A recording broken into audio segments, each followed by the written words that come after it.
Alam mo ba na may legal na paraan para lumaki ang magiging SSS pension mo kapag nagretiro ka na? Maraming Pilipino ang nagugulat na lang pagdating ng retirement.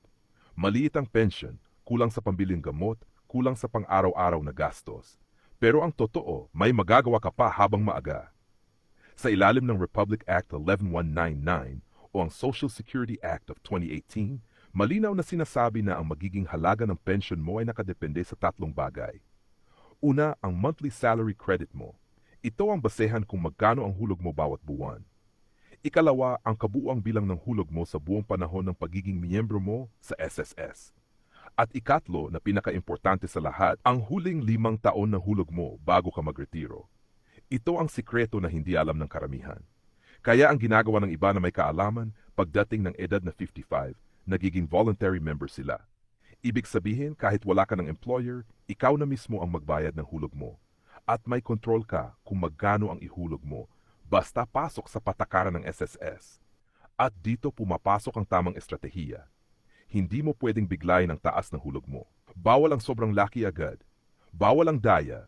Bawal ang talon diretso sa pinakamataas. Ang tamang paraan ay dahan-dahan. Paunti-unti ang pagtaas. Ayon sa kaya ng bulsa mo. Taon-taon o kada ilang buwan, basta tuloy-tuloy at legal. Halimbawa, kung ngayon mababa pa ang hulog mo, maari mo itong itaas ng unti-unti hanggang sa makaya mo bago ka mag-60. At dahil ang huling 5 taon ang basyehan ng SSS sa pagkukuwenta ng pensyon, kapag mas mataas ang hulog mo sa panahong iyon, mas malaki rin ang magiging pensyon mo habang buhay. Simple lang ang ibig sabihin nito. Kapag maliit ang hulog, maliit ang pensyon. Kapag malaki ang hulog, mas malaki ang pensyon. Hindi ito haka-haka, hindi ito sabi-sabi lamang. Ito ay nakabatay mismo sa batas at sa sistema ng SSS. Pero may mahalagang babala. Kung bigla kang tatalon mula sa napakababang hulog papunta sa pinakamataas, maaring hindi ito i-apply lahat sa computation ng pension mo. Maari ka ring ma-flag ng sistema. Kaya ang tamang proseso ay planado, dahan-dahan, legal, at pasok sa patakaran. Ngayon, isang tanong na madalas itanong ng marami. Paano kung kulang na ang hulog? May pag-asa pa ba kahit malapit na sa edad na 60? Ang sagot, oo, may pag-asa pa. Basta tuloy-tuloy ang hulog mo at tama ang diskarte mo. Hindi man ito kasing laki na sa mga naghanda ng maaga, pero mas lalaki pa rin ito kumpara sa wala kang ginawa. Kaya kung ikaw ay isa sa mga sumusunod, empleyado na malapit ng magretiro, OFW na pauwi na sa Pilipinas, self-employed o dati ng empleyado na gustong ipagpatuloy ang hulog, ngayon pa lang magplano ka na. Dahil tandaan mo ito, ang pensyon ay hindi lang para sa iyo. Ito ay para sa gamot mo, para sa pagkain mo, para sa kuryente at tubig mo, at para sa dignidad mo bilang isang retirado.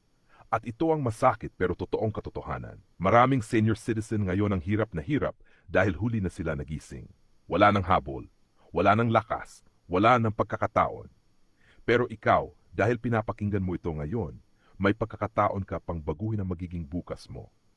Ngayon, kung gusto mong malaman ang sagot sa mga tanong na ito, ilang hulog ba ang eksaktong kailangan para magka-pension sa SSS? Magkano ang pinakamababang pension ngayon? At ano ang mangyayari kung putol-putol ang hulog? I-follow mo ang page na ito. I-like at i-share mo ang video na ito. Dahil sa susunod na episode, yan mismo ang sasagutin natin ng malinaw at step by step. Tandaan mo, ang pension ay hindi swerte. Ito ay pinaghahandaan. Kaya simulan mo na ngayon.